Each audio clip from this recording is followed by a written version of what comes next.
Breaking news చూస్తున్నాం. అమలాపురం పట్నంలో gold scam వ్యవహారం తీవ్ర కలకలం రేపుతోంది. సిద్ధేశ్వర జ్యువెలరీ సంస్థకు చెందిన బంగారం వ్యాపారి మరాఠీ గైక్వాడ్ విజయ్ కుమార్, అతని కుమారుడు దుర్గా ప్రసాద్ సుమారు 3 కోట్ల మేర లావాదేవీల వ్యవహారంలో ఇబ్బందులు తలెత్తడంతో బాధితులు ఆందోళనకు దిగారు. తమకు న్యాయం చేస్తానని యజమాని హామీ ఇచ్చినప్పటికీ ఆయన అందుబాటులోకి రాకపోవడంతో తీవ్ర ఆగ్రహం వ్యక్తం చేస్తున్నారు. తాము కష్టపడి కూడబెట్టిన సొమ్మును సంస్థలో పెట్టుబడిగా పెట్టామని, ఇప్పుడు తమ డబ్బులు తిరిగి వస్తాయో లేదో తెలియని పరిస్థితి నెలకొందని ఆవేదన వ్యక్తం చేశారు. తమకు వెంటనే న్యాయం చేసి బంగారం ఆభరణాలు చెల్లించాలని డిమాండ్ చేశారు. స్థానిక గోల్డ్ మర్చెంట్స్ యూనియన్ సభ్యులు కొందరు సెటిల్మెంట్ ప్రయత్నాలు చేస్తున్నట్లు సమాచారం. అయితే బాధితులు మాత్రం పూర్తి స్థాయిలో తమ బంగారం తిరిగి వచ్చే వరకు పోరాటం కొనసాగిస్తామని స్పష్టం చేస్తున్నారు. ఘటనా స్థలానికి చేరుకున్న పోలీసులు బాధితులతో మాట్లాడి ఈ మోసంపై విచారణ చేపట్టారు.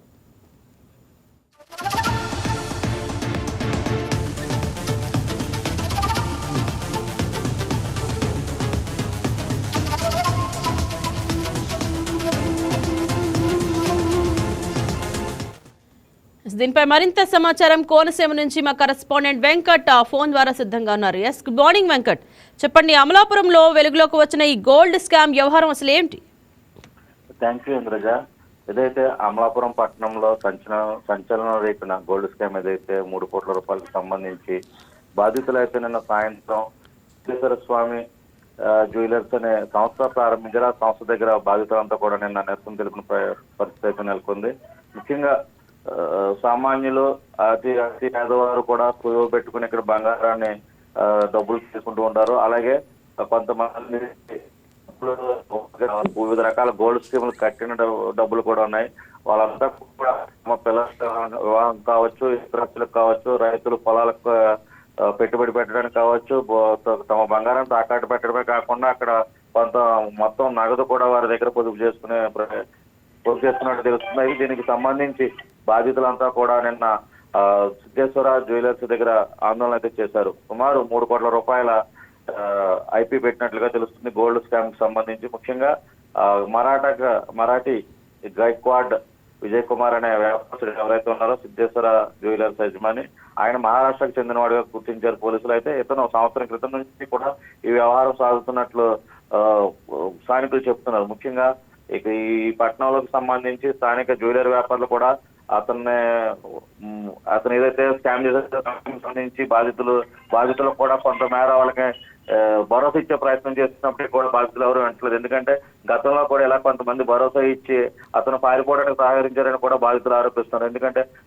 జ్యువెలర్స్ షాపులు ఎవరైతే ఉన్నారో వారంతా కూడా కుమ్మక్కై ఈ బాధితులు మోసం చేశారని, ఎవరైతే గోల్డ్ స్కామ్ చేసిన వ్యక్తి ఉన్నారో విజయ్ కుమార్ పారిపోవడానికి కూడా వారు సహకరించినట్టు కూడా ఆరోపణలు అయితే వినబడుతున్నాయి.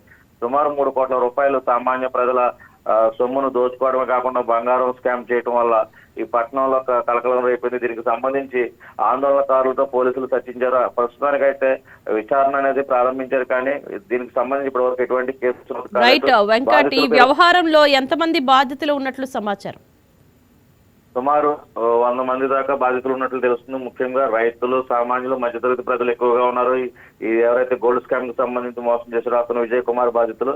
అలాగే ఈ మోసం జరిగిన కొద్దిసేపటికి అమలాపురం చామరాజ్ కామర్స్ అధ్యక్షుడు కలవకొల్లు తాతాజీ ఇంటి వద్ద కూడా బాధితులు వెళ్లి తమకు న్యాయం చేయాలని కోరారు. ఎందుకంటే గోల్డ్ మర్చెంట్స్ ఎవరైతే ఉన్నారో వాళ్ళు ఎవరు కూడా న్యాయం చేయట్లేదని తమకు న్యాయం చేయాలని కోరడంతో కలవకొల్లు తాతాజీ కూడా ఎవరైతే చామరాజ్ కామర్స్ అధ్యక్షుడు ఆయన పూనుకొని అతనికి ఫోన్ లో సంప్రదించే ప్రయత్నం చేసినప్పటికీ కూడా సంబంధిత సేట్ ఎవరైతే విజయ్ కుమార్ అందుబాటులోకి రాలేదు. దీనిపై ఈ రోజు ఎవరైతే బాధితులందరితో చర్చించి తదుపరి నిర్ణయం తీసుకుని పోలీస్ కేసు పెట్టడమా లేదా పెద్దల్లో కూర్చుని మాట్లాడటం అనే అంశంపై పరిశీలన చేస్తానని కూడా కలవకొల్తాతో చెప్పడం జరిగింది. రైట్ వెంకట్, బాధితులు తమ డబ్బును ఏ పథకం అంటే ఒప్పందం ద్వారా పెట్టుబడి పెట్టారు?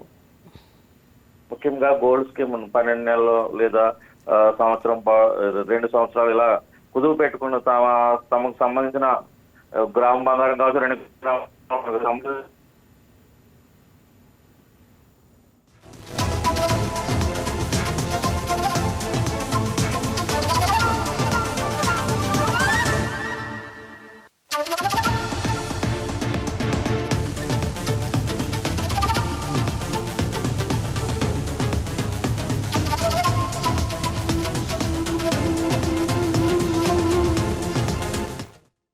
సిద్ధేశ్వర షాప్లోనండి బొందు కాసున్నారు బొందు అని రిపేర్ కానీ ఇచ్చానండి.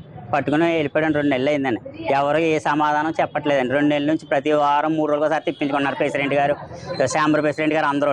ఎవరు మాకు ఏ సమాధానం చెప్పట్లేదు. ఇవాళ వస్తుంది రేపు వస్తుంది అని వచ్చి పొద్దున్న 10 గంటలకు వస్తుంటే సాయంత్రం 5 దాకా ఇంటికి పంపిస్తారండి. 2 నెలలు అయిందని కరెక్ట్గా ఇవాళకి ఎవరు ఏ సమాధానం చెప్పట్లేదండి. మాకు ఎవరు న్యాయం చేయట్లేదు.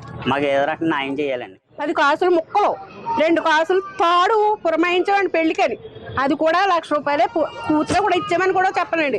₹1,00,000 ఫోన్పే హైదరాబాద్ నుంచి పంపించామండి. దానికి 2,50,000 అవుతుంది అన్నారండి. ఇంకొక 2 కాసులు ఏమో బంగారం అమ్మాయి నలపూసలు రిపేర్ వచ్చిందని ఇచ్చిందండి. అమ్మాయి రిపేర్ వచ్చిందంటే అది కూడా ఉంచేసుకున్నాడండి. మా కోళ్ళదేమో కాసు చెవిలియండి, అది కూడా ఉంచేసుకుని రేపురా మాపురా రేపురా అని కడకే అయిపోయి పెట్టేసాడండి. మొత్తానికి మూట కట్టుకుని విజయ్ కుమార్ అండి వాళ్ళ ఆవిడ ప్రసాద్ వాళ్ళ ఆవిడ కూడా రావాలి, వచ్చి ఇదేదో సాల్వ్ చెయ్యాలి. దగ్గర ఇవాళ ఆటోకి కూడా డబ్బులు ఇవ్వడానికి కూడా ఇబ్బంది పడిపోతున్నామండి. మా మొగుళ్ళు ఇవ్వట్లేదండి. తర్వాత ఏమి ఎండనక కొండనక తిరుగుతున్నాం. తర్వాత ఏమి యాక్సిడెంట్ అయిందండి పెళ్లి కూతురికి పెళ్లి కొడుక్కి. ఇంకా అందరికీ కారు యాక్సిడెంట్ అయిపోయింది. ఇంకా అందులో పడిన వాళ్ళు మేమేమి దెబ్బలో తల్ల పగిలిపోయినాయండి. దాంతో బాధపడతారు. 2 నెలలు అయ్యిందండి ఇప్పటికి. మళ్ళీ ఇంకో అందరూ సభ్యులు కలిసి ఇలా రోడ్డుని పడ్డామండి. జెండు బాగా రాసేమంటున్నారండి ఎన్నాళ్ళ నుంచి. మేము ₹1,00,000 క్యాష్ కట్టానండి. వెండి ఒక ₹1,00,000కే వేసారండి 2 జతల పట్టీలకి. అయితే రేపిస్తాను మాపిస్తానని ఒక 4 నెలలు 5 నెలలు బట్టి తిప్పిస్తున్నాడండి. ఈ లోపల అందరి దగ్గర ఇలా తీసుకుండి మనోడు అయిపోయాడండి. 100 మంది దాకా ఉంటారండి దగ్గరగా బాధితులు అందరూ. ఈ 100 మందిని కోట యూనియన్ ప్రెసిడెంట్ రెడ్డి గారు అన్న ఆయన అయితే ఏమన్నాడండి, రేపండి మాపండి ఆయన వస్తానంటున్నారు, మీ చిన్న అమౌంట్ అంతా సెటిల్ చేసేస్తాను అని అన్నాడండి 100 మందికి కోటని.